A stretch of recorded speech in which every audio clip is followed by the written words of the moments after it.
Hi guys, so I've had a big change in my collection because I got the SLA 021, the Marine Master 300, which is such a beautiful and amazing watch.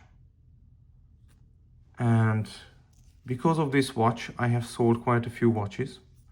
So actually, that's all the watches I have left. That's everything.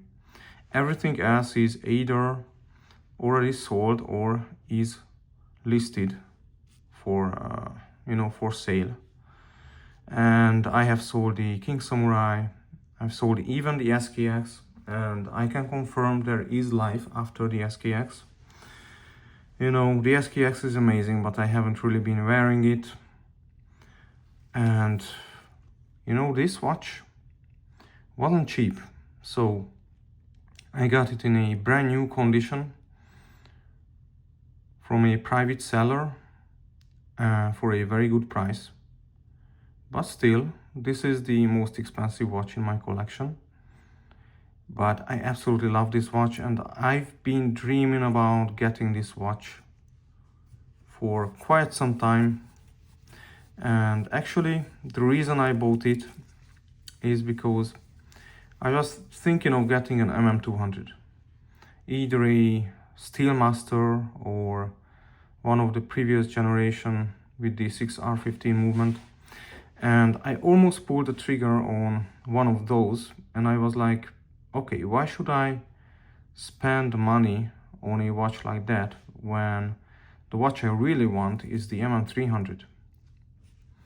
I was always held back by the price tag, but I was like, yeah, if I keep buying and selling more affordable watches, I spend more money than the price of an SLA 021, so I was like, okay, I'm gonna sell everything that I don't actually need, I don't actually wear.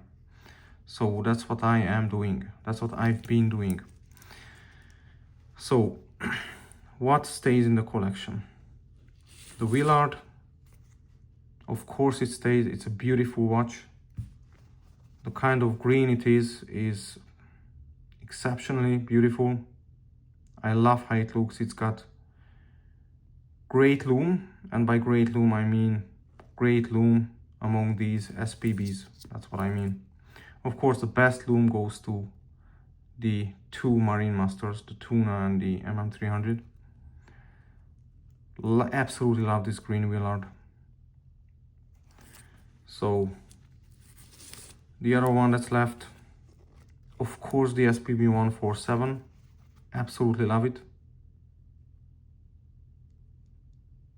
Amazingly beautiful. Of course, I have the Tuna.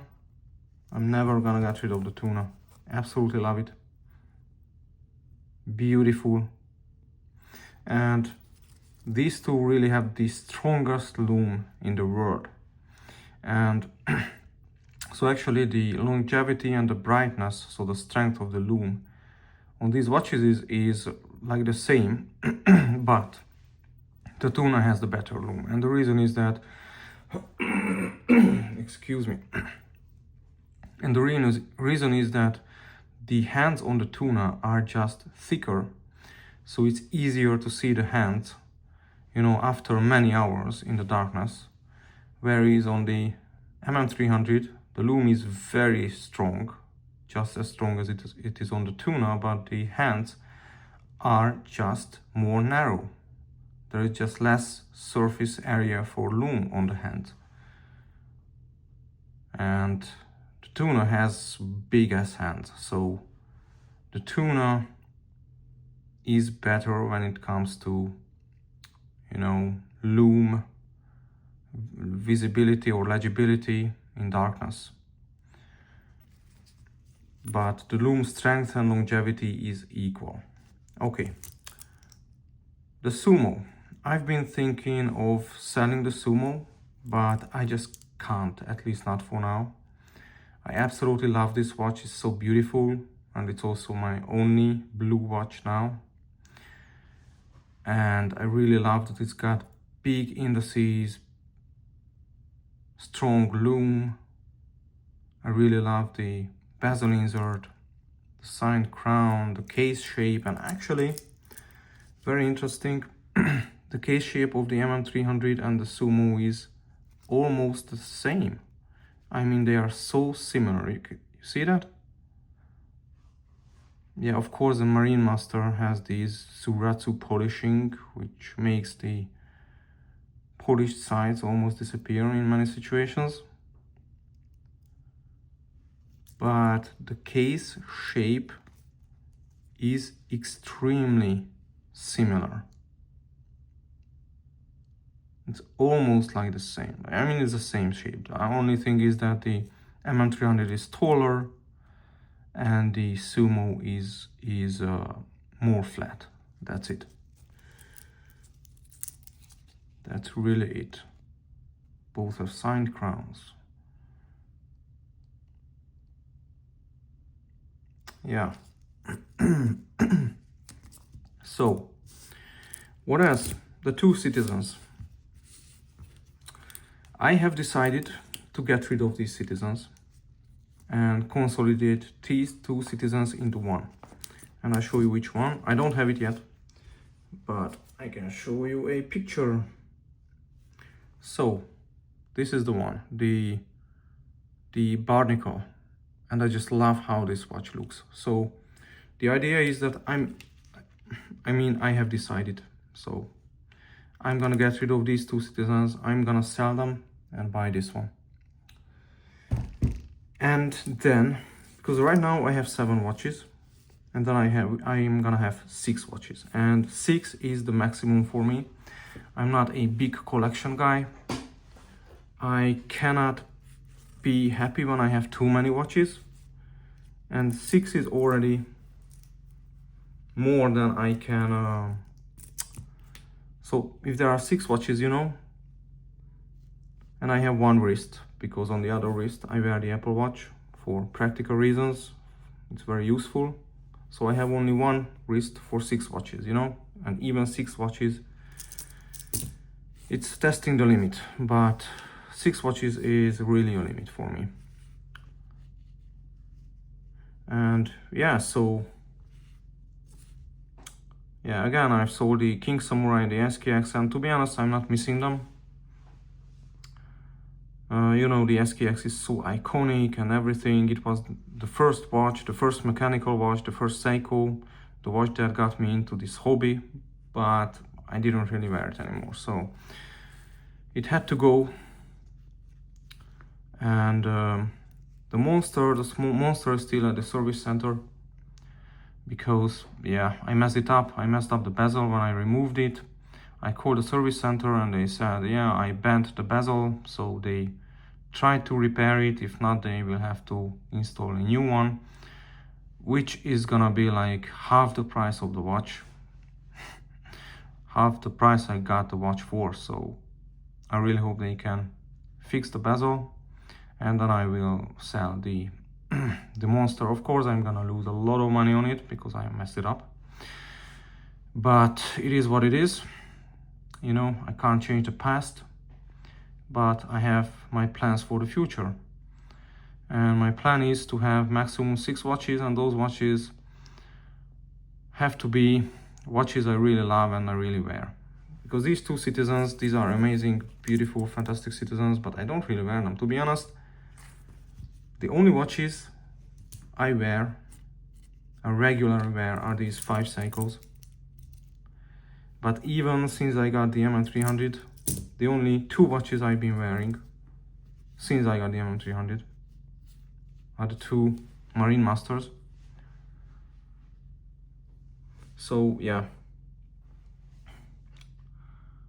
And I'm still selling the Islander. I mean, I'm selling the Islander for so cheap, and I can't believe still nobody has bought it. I mean, come on.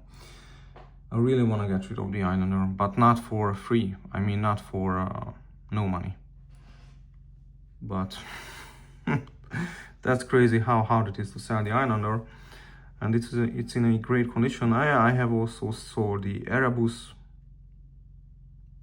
I've sold a bunch of cheap Casios, I'm still selling some. But yeah, for me, the absolute smallest collection is this one. So if I had to have the absolute minimum collection, it would be these four Seikos. If I really wanted to scale down even more and I really wanted to have absolute minimalist, to be absolute minimalist, then I would sell the Sumo, but again, I just like it too much. And it's already beaten up, so I need to have a beater. I need to have a beater automatic Seiko diver. That I absolutely need, and this is already beaten up. I got it already beaten up. I just replaced the crystal with a domed sapphire. But the case is pretty much beaten up. The strap or the bracelet is pretty much beaten up. So this is my beater actually when I do some kind of physical work. That's the one I wear because, you know, working in the garden, working inside the house, that's the one I wear. Because I don't wanna scratch up any of these. Already I got a scratch on this one right there. Right there, you see it? Right there. Yeah, right there. But, you know, I don't care. I don't wanna scratch these up, but if they get some scratches, I don't care. You know, these watches for me are to be worn, to be used, and I want to enjoy them, I want to wear them, and I'm not gonna worry about scratches, but I'm not gonna beat them up. For beating up is this one here. Yeah, and this one also got 50 hours power reserve. So the other thing that is important to me. So what is important to me? Lume. Of course, I have to like the watch, how it looks, and the lume, and also power reserve, because I just like when my watches keep ticking longer.